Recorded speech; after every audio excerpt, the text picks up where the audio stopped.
Sunt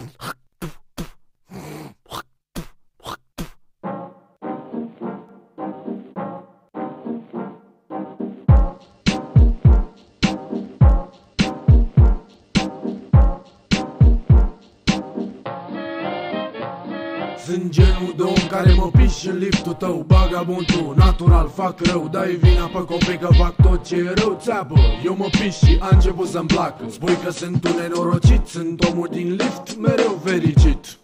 Beat mort, cad stâncă, fac planning familial cu mâna stângă.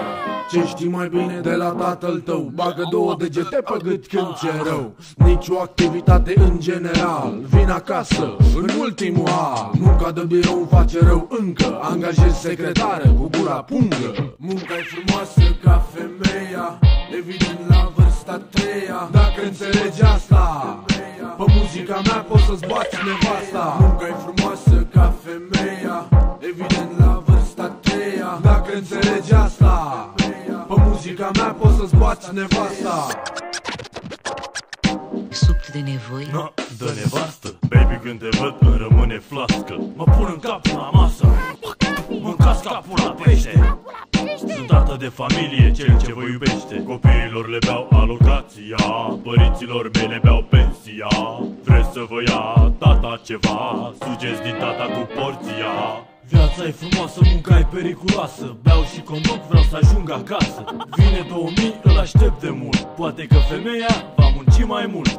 Munca-i frumoasă ca femeia, evident la vârsta treia. Dacă înțelegi asta, pe muzica mea poți să-ți bați nevasta. Munca-i frumoasă ca femeia, evident la vârsta treia. Dacă înțelegi asta, pe muzica mea poți să-ți bați nevasta. El se piși în lift când eu mă piși pe tine. Fără târfe ca voi noi am trăit bine. Pe mine mă doare în pulă de toți banii voștri, că voi aveți bani și noi avem pe ai noștri. Aici la Fast Rap Production vorbim despre pizde, că noi de să avem bani, noi n-avem bani de alanize. Crede-mă, mă doare în cur dacă zici ceva, că vezi un copil cu pura mai mare ca ta. Eu nu sunt primul copil care îl jură pe lumea asta, că pe muzica asta poți să-ți bați nevasta. Mereu dacă vreau pot vorbi și despre traume, că eu am avut și încă am, dar pe voi vă doare la joale. Munca-i frumoasă ca femeia, evident la vârsta treia. Dacă înțelegi asta, pe muzica mea poți să-ți bați nevasta. Munca-i frumoasă ca femeia, evident la vârsta treia. Dacă înțelegi asta, pe muzica mea poți să-ți bați nevasta. Subindo de elevador, tomou foi susto, olho susto. Te vendo assim não dá porque meu pulso tá acelerado. Eu tive que procurar uma ajuda porque senão minha mente completamente tava em estado. Olha os fatos, fatos esses que me irritaram. Me disseram que era falta de sorte, mentira pra mim. Agora precisa pra mim de que me assim. Me mostraram o caminho que seguido sozinho vai levar a minha força a decair, ter sim um fim assim.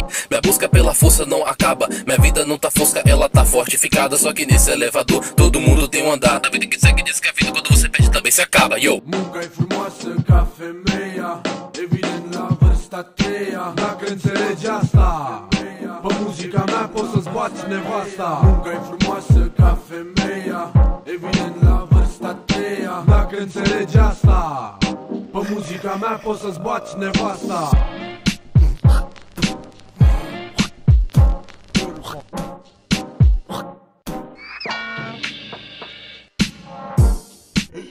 Ce haios, mi-ar sparge fața.